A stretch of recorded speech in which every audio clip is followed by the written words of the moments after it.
Have you ever pressed the starter button and sometimes it works and sometimes it doesn't? Well, the most common and likely cause, if the bike is a few years old, as in this case, the bike is in very good condition, it must have been a few years old, the most likely cause is that the starter button contact here on the grip, that metal contact, has accumulated some dirt and then, depending on whether there is more humidity, less humidity and such, it makes contact or not.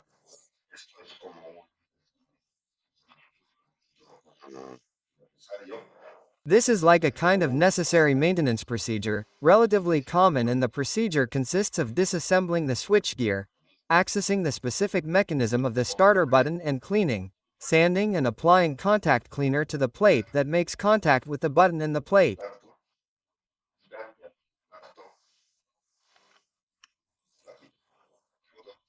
The button has a metal and the switchgear has another metal. When the two metals make contact, the circuit closes and sends the signal. Yes, of course, if the key is on and it sends a signal to the starter relay, and the starter relay in turn sends a signal to the starter motor, and the bike starts. If when I press metal to close the circuit, one of the two metals or both metals have some dirt on them, it may not make good contact and, by not making good contact, it doesn't finish closing the circuit, and that's kind of what happens. So let's see how to fix it. The throttles, I'm doing an example on this bike, but it's valid for all bikes. The throttles normally have the disassembly screws. There are usually two housings, the front and the rear. And the screws to disassemble, that is, to separate the rear housing from the front housing, are on the back. There are usually two, one on top and one on the bottom. It's disassembled and opened. A little. Okay, you don't have to remove the throttle grip or the throttle cable or anything. You just have to access the starter button. Come on, I'm going to get a screwdriver and remove the two screws. Okay, well, I'm already unscrewing the two screws, the top and the bottom, and we'll separate the two casings when we take it out. Once we've separated the two casings, you see, if not, it's not necessary to remove the accelerator cable from its place, which is also a hassle, okay? We have to access the button, the start button. Look, you see, it's right at the bottom, where that little screw is. Right at the bottom. And you have to access it by removing this little screw. To remove this little screw, we have to remove this plastic. This is like almost all motorcycles have this plastic too. It comes off. Let's see, and I think it comes off by removing this screw. That depends on each model. Sometimes it's just pressure fitted and sometimes it has a little screw. I think in this case, that one comes with a little screw. Let's remove the little screw and check it.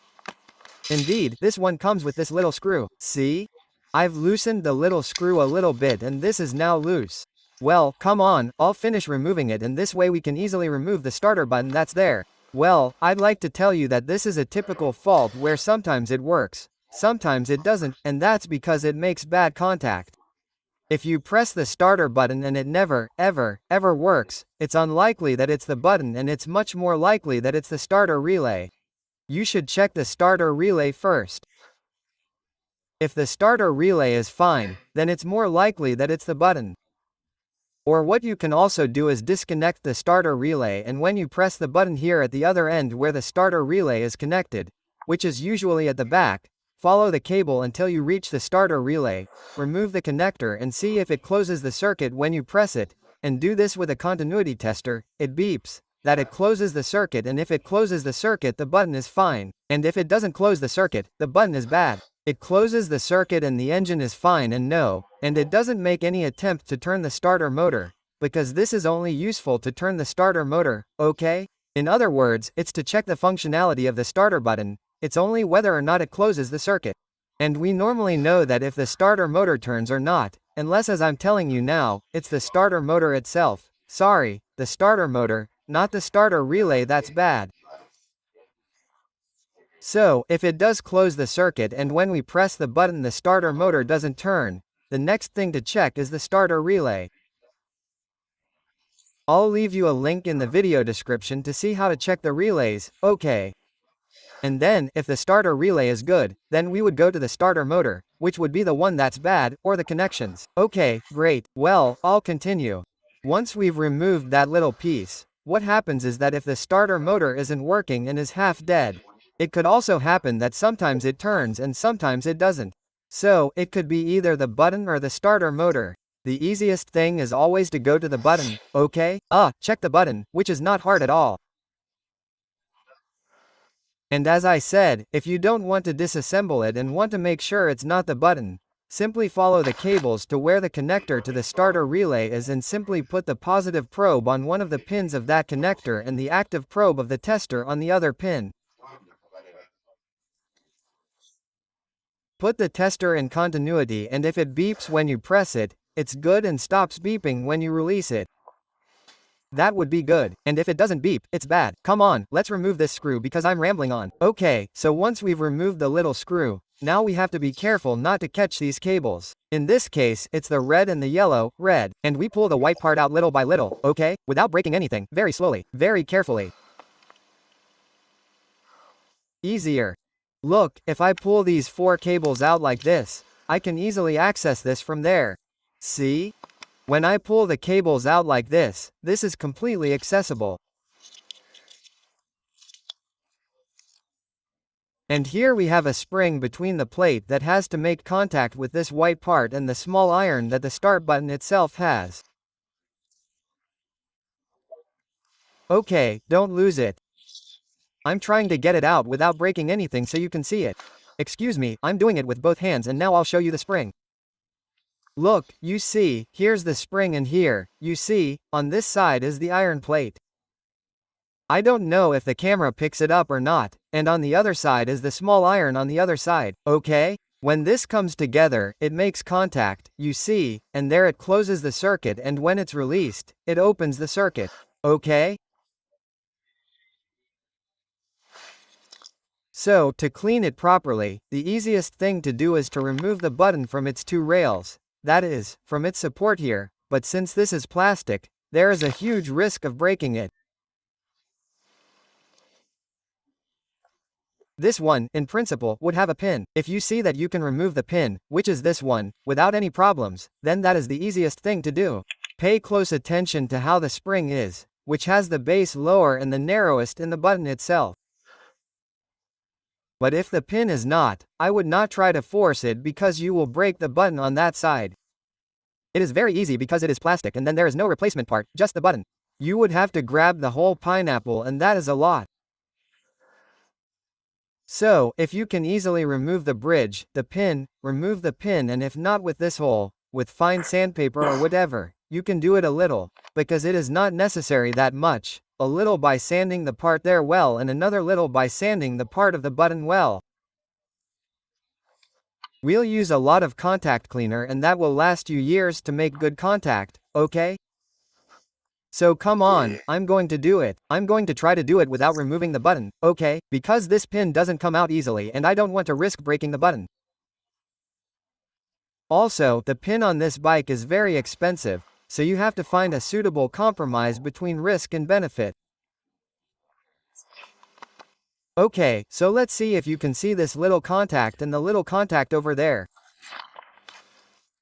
So, with sandpaper, you put it in, and with the help of a screwdriver, you sand it a little on this side and a little on this side. A screwdriver will help you, okay? It depends on how expensive the, what do you call this, pin is and how much risk you want to take or not, if you don't want to risk breaking the button. But you see that with the spring in the middle you can't clean both contacts properly. The other way is to be a little careful, okay? With the screwdriver, you remove the spring, and once you remove the spring, you have much better access to both the upper and lower contacts, and then you put the spring back in. It's not easy, right? Why do it with a screwdriver? Be careful, and you also run the risk of breaking the button. So, it depends on whether you want to take the risk or not. The purpose of this video was to show you the disassembly procedure, why it could fail, and how to clean it. Okay, then, for the specific case of each bike, as I said, you have to be very careful with Kawasaki's. If they're old, the plastic isn't very good and they break very frequently. So this one is more reinforced, and I think it's much more like that. But with Kawasaki's, you have to be very careful, at least in my experience. Every time I've tried to do it, right? And now, finally, you see, all the little bit of sanding is done, both on one side and the other. We use contact cleaner, and electric without fear. There you go, you give it quite a lot, quite a lot. That way you clean all the residue that you have generated with the sandpaper and then nothing to reassemble. So come on, let's do it. In the case of this bike, in order for the starter relay to work and the starting system to activate, it is necessary to keep the clutch housing pressed.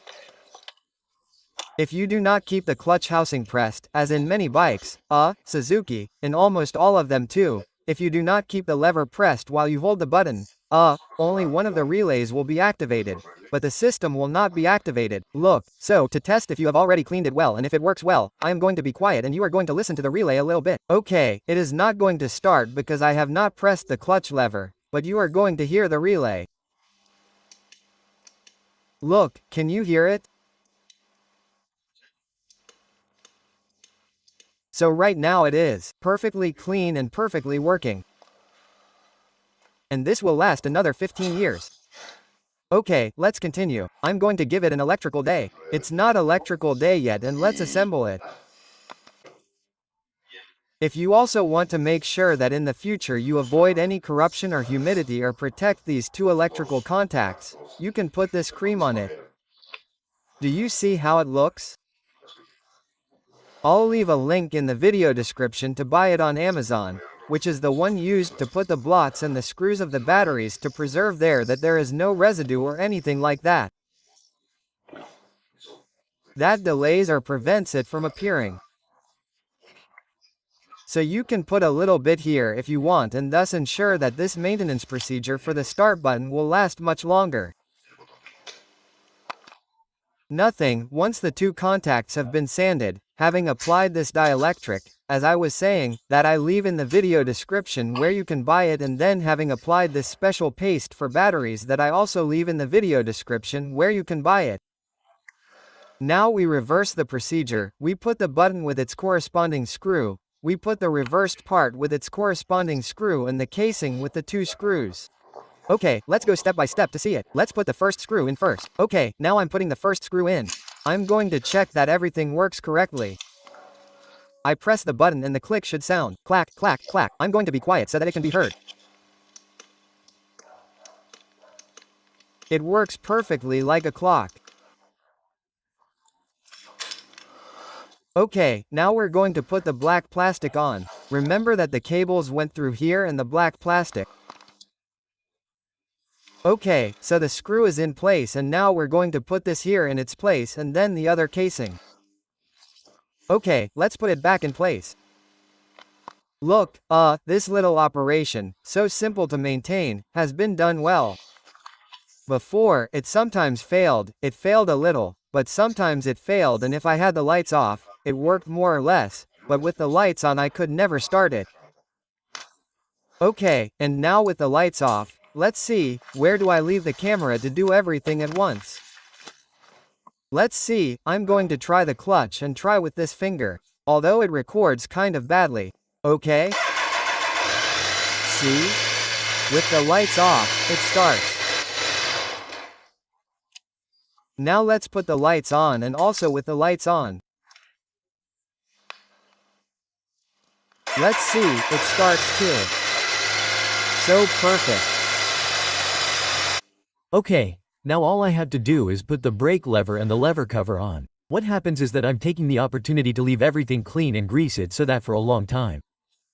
When we squeeze the brake lever it doesn't squeak at all, okay. A little bit of this grease that I like, my green waterproof one that I also leave in the description of the video in the link so you can get it. This one that's special for steering bearings and such. I'll show it to you now. Let's put a little bit there. First I clean it, I put it on and put the lever on. Okay. Okay, well, look, here we have the lever cover and here we have the lever. So we put a little grease here on the cylinder. Another one here where it makes contact with these two ends and a little bit here and another little bit here. This is the grease I was telling you about. Bell, I love it. I'll also leave you a link in the video description to get it. Waterproof gliss or however you want to pronounce it correctly in English. And that's it. Okay, Well, we put the lever on, we put the little screw in, and from below it goes with this thread, and that's it. There's nothing more. Well, that's it. Once everything is installed and I've done the maintenance operation on the start button, I hope you liked this video. If you did, please give me a like, and if you think it's okay, subscribe, and that way you help me so that the channel continues to grow, so that it has more impact, and so that I can continue uploading content on these issues. Come on, bye, friends, bye.